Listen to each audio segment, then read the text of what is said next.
This is fake. Of course, everyone knows it's fake. Even the folks who reported it to the authorities know it's fake. There's a saying that fits perfectly here. The person who wrongs you knows better than anyone else just how wrong you are. What can you do? He's just plain bad. At a press conference held by the State Council Information Office on April 16th, Sheng Lai-yun, Deputy Director of the National Bureau of Statistics of China, announced the income and consumption expenditure of residents in the first quarter of 2024. According to official sources, there has been growth in various types of income, with China's per capita wage income rising by 6.8%. In the first quarter, the average disposable income per capita nationwide was 11,539 yuan, a year-on-year increase of 6.2%. Among them, urban residents' average disposable income per capita increased by 5.3% year-on-year. Rural residents' average disposable income was 6,596 yuan, a year-on-year increase of 7.7%. Breaking down income sources, the nationwide per capita wage stands at 6,585 yuan, marking a 6.8% increase. Per capita net operating income is 1,959 yuan, up to 6.8%. Per capita net property income is 988 yuan, showing a 3.2% increase, and per capita net transfer income is 2,007 yuan, up by 4.8%. According to official sources in the first quarter, the median per capita disposable income nationwide reached 9,462 yuan, reflecting a 6.4% increase, with the median representing 82% of the average. Among them, the median for urban residents is 12,870 yuan, showing a 5.7% increase, while for rural residents, it is 5,243 yuan, marking a 7.8% increase. These figures have sparked widespread discussion among the Chinese people. One said, "Goodness, am I seeing things?" They say the average wage income per capita increased by 6.8% in the first quarter of this year, with a median of 9,462 yuan. Why is it that all around me are layoffs, pay cuts, and suspended housing fund payments? Are we living in the same reality? On April 12th, the People's Bank of China released financial statistics and social financing data for the first quarter of 2024, claiming a total increase of 11.2 trillion in RMB deposits. As of the end of February 2024, household deposits amounted to 143.2 trillion yuan, increasing by 8.56 trillion yuan in March alone, reaching 151.8 trillion yuan, accounting for more than half of the total RMB deposits. Based on China's population of 1.4 billion, the per capita increase in deposits in the first quarter of 2024 is 6,114 yuan. By the end of March, the per capita deposit stands at 108,400 yuan. Are Chinese people really becoming wealthier? The central bank says the average savings per capita in the first quarter was 110,000 yuan, which had me cracking up. We've got 600 million people making only 1,000 yuan a month, and another 900 million making less than 2,000 yuan a month. They'd have to go without food or drink for 9 or 4.5 years just to save that much. We've also got 560 million people with zero savings. So how did they come up with this 110,000 yuan? A lot of folks know that without the Gini coefficient, the average doesn't mean much. According to the financial report of a certain major bank, 2.25% of high net worth clients contributed 81.8% of the savings. This means that out of 151.8 trillion yuan, about 120 trillion yuan came from those 2% wealthy folks, leaving only 31 trillion yuan, which is closer to the real savings of ordinary people. But even based on this calculation, the average savings per capita is about 28,000 yuan, and even that many people find hard to reach. Because according to data released by the central bank, household loans increased by 1.33 trillion yuan in the first quarter, including a 356.8 billion yuan increase in short-term loans, similar to consumer loans, and a 975 billion yuan increase in medium and long-term loans, similar to mortgages. So after getting their monthly salary, folks have to pay off their mortgage first, then their consumer loans. They also need to support their parents, and, for families with children, they need to spend extra on education and childcare. After all these expenses, saving up to 20,000 yuan is already pretty good. So when it comes to some average figures, just take them with a grain of salt. One netizen joked, "An ant and an elephant together weigh 3 tons, so the ant weighs 1.5 tons.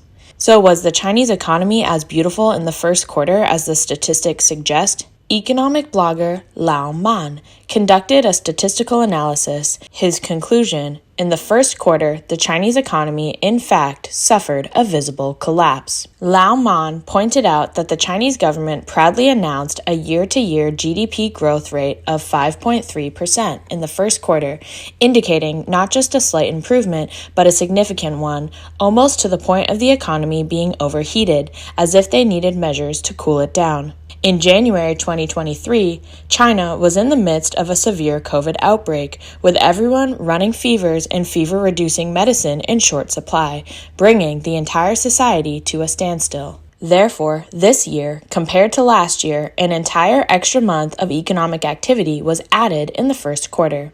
Theoretically, even if economic activity this year remains the same as last year, the first quarter economic data for this year would still be 1/3 higher than last year. If the key data for the first quarter of this year is lower than that of the first quarter of last year, even by just 1%, it would signify a catastrophic collapse of the Chinese economy. First and foremost is the crucial fixed asset investment data.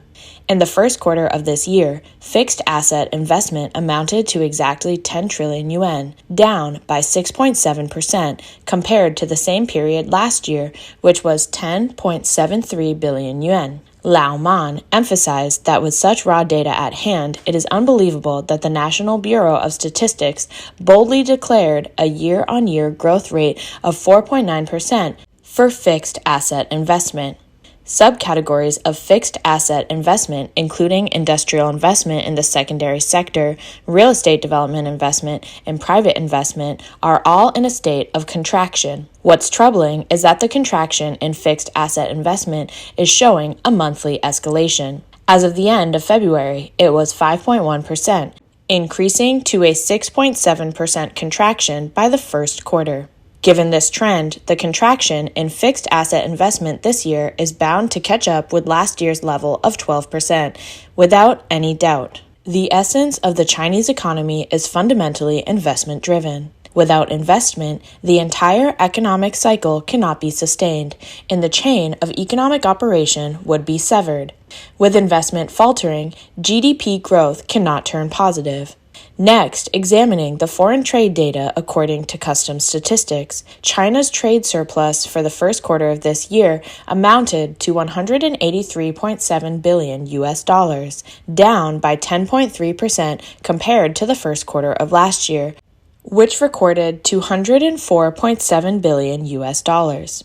Looking solely at March, the trade surplus was 58.5 billion US dollars, a significant decrease from 87.2 billion US dollars in the same period last year, shrinking by a staggering 33.4%. Due to this collapsing trend, the surplus was still positive at 7.1% by the end of February, but turned negative in the first quarter. It's important to note that these surplus figures are based on customs statistics, not actual foreign exchange settlement data. The surplus based on foreign exchange settlement, published by the State Administration of Foreign Exchange at the end of each month, has not yet been released for the first quarter of this year. However, the surplus data from the State Administration of Foreign Exchange for the first 2 months of this year is already 30% lower than the customs-based data. The entire first quarter is unlikely to deviate from this pattern. This also implies that the actual settlement of US dollars this year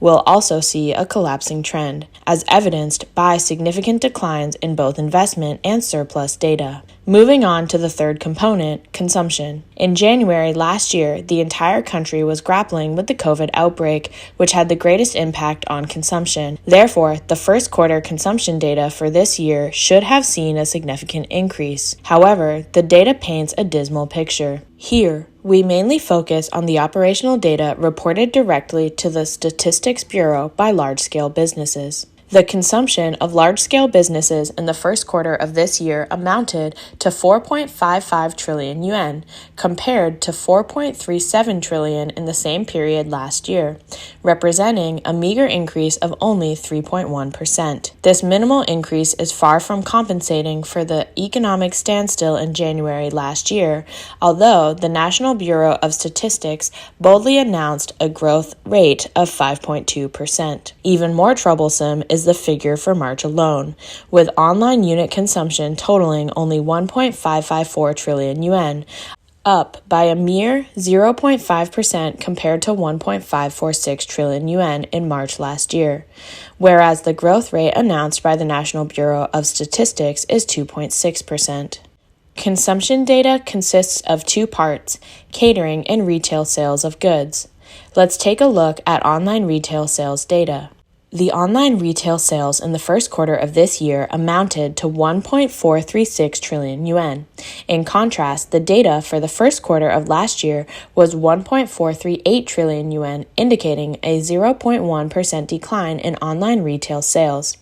Of course, as expected, the National Bureau of Statistics still reported a growth rate of 2.5%. Combining investment, surplus, and consumption data, while the first two have seen significant declines, consumption data only shows a negligible increase. GDP data should essentially accumulate all three factors. With such data, it can be estimated that GDP in the first quarter has contracted by approximately 6%, with no possibility of positive growth. Furthermore, a crucial set of data for the Chinese economy, real estate market data, continues to undergo severe contraction. In the first quarter of this year, the sales area of China's commodity housing market contracted by 24%, and the sales amount shrunk by 30%.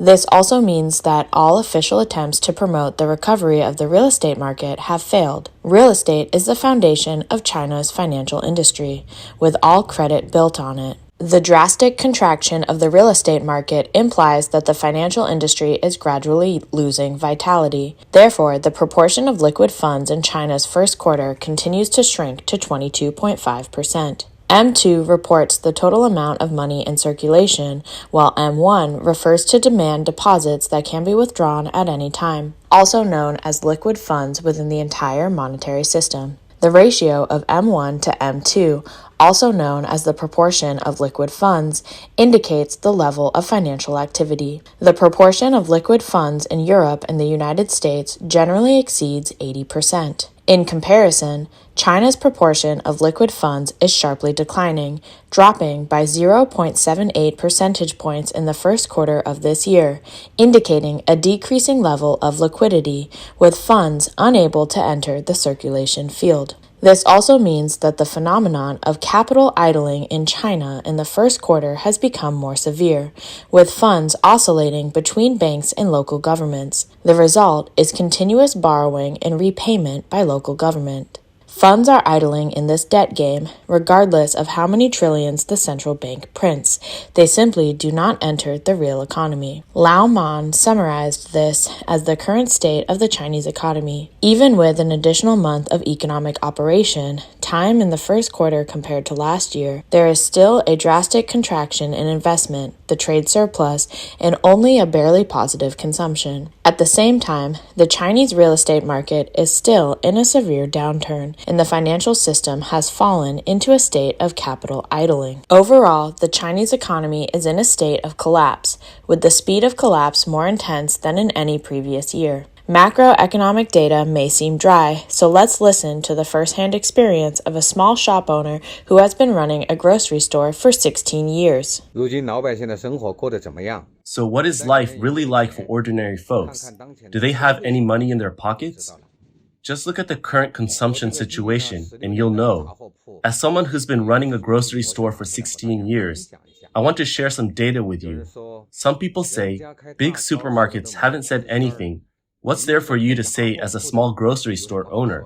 Hey, I may not dare to speculate on the future economic situation, but when it comes to the living conditions of the grassroots folks, I've got something to say. It's precisely because this store is located in a slum area, and over the past decade or so, the most frequent interactions have naturally been with the grassroots folks. Over the years, I've accumulated regular customers from several nearby villages and millions of customers passing through. Even though our conversations are brief, I feel like I can touch their hearts because often, when someone needs to vent, they seek out someone who's familiar yet unfamiliar. So my store often becomes a place for them to vent and is like a microcosm of society. Among the wide array of goods, tobacco stands out as particularly memorable. In the past 5 years, while the prices of high-end cigarettes have remained stable, their sales have plummeted. Meanwhile, the price of tobacco around 10 yuan has risen unbelievably.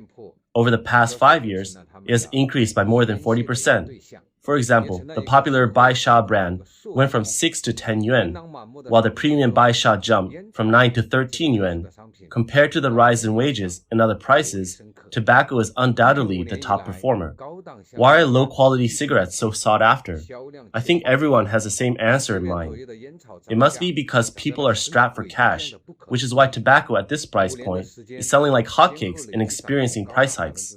If nobody was buying them in the first place, could they have surged like this? So what's the root cause of the widespread financial hardship among ordinary folks today? And what better solutions are there to break free from this predicament? The answer, perhaps, have long been in the hearts of the Chinese people. Some say, everyone complains about not having money, but why are tourist attractions so crowded during holidays? A netizen who runs a homestay in Beijing said, I've been running a homestay in Shidu, Beijing for more than 10 years. Now there are more budget travelers, more people who don't eat or stay overnight, either camping or returning home the same day, just enjoying the scenery. During holidays in the past, the rooms were fully booked, but now there aren't many guests. Someone from Chongqing commented, the Hangya Cave in Chongqing is now extremely popular, but nearby hot pot restaurants have seen their turnover halved compared to before the pandemic, and they have resorted to group purchases. Another netizen said, this year I visited several tourist attractions. If not accounting for holiday periods, the visitors to scenic spots far away from big cities are mainly retired elderly people enjoying the peace and good air quality. They are not big spenders. Tourists in big cities are either outdoor anchors or young people in the vicinity. These people don't spend much either, so there isn't much money to be made. Someone sarcastically commented, yes, that's why they say our per capita savings reached almost 110,000 yuan. People who don't have money can't afford to consume, and those who have money dare not consume. China's economy has entered a vicious cycle. 你发现没有？ Ordinary people are starting to rebel and sing a different tune. You tell me to buy a house, but I won't. You tell me to spend more, but I'd rather save more. You tell me to have a second or third child, but I refuse. To promote the real estate market and encourage people to buy homes, the bank has been slashing loan interest rates, but people still aren't buying it. I'm fed up. I won't buy. Even if you offer me a loan, I won't take it. And more people are paying off their loans early, feeling unburdened with no debt. The country is vigorously promoting consumption, but folks are tightening their purse strings even more. Besides daily expenses like food and drink, people are losing interest in big-ticket items like cars, houses, and major appliances, opting to save more instead. Local policies encourage having a second or third child and offered subsidies each month, but sorry, I'm not having kids anymore. I can't afford to raise them. Wealthy people without those financial burdens are the only ones making more contributions to the country, so let them have more children. Experts have thoroughly misled ordinary folks in recent years, to the point where being called an expert is now almost derogatory. How did ordinary people end up like this?